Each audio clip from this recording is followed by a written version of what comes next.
വർഷം 1995.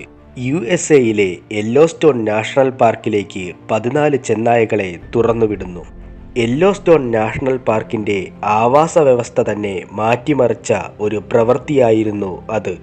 ചെന്നായകളോ മറ്റ് ഇരപിടിയന്മാരോ ഇല്ലായിരുന്ന നാഷണൽ പാർക്കിൽ മാനുകളുടെ എണ്ണം പെരുകിയിരുന്നു. എന്നാൽ തുറന്നുവിട്ട ചെന്നായകൾ മാനുകളെ വേട്ടയാടുവാൻ തുടങ്ങി. അങ്ങനെ മാനുകളുടെ എണ്ണം കുറഞ്ഞതോടെ ചെടികളും മരങ്ങളും തഴച്ചു വളർന്നു. ചെടികളും മരങ്ങളും വളർന്നതോടെ മറ്റു ജീവികൾ ആ പ്രദേശത്തേക്ക് വന്നു.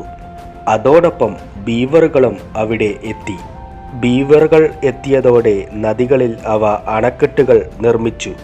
അങ്ങനെ നദികളിൽ വെള്ളത്തിൻ്റെ അളവ് വർദ്ധിച്ചു. അതോടെ മീനുകളുടെ എണ്ണവും കൂടി. മീനുകളെ പിടിക്കുവാൻ താറാവുകളും മറ്റു ജീവികളും എത്തി.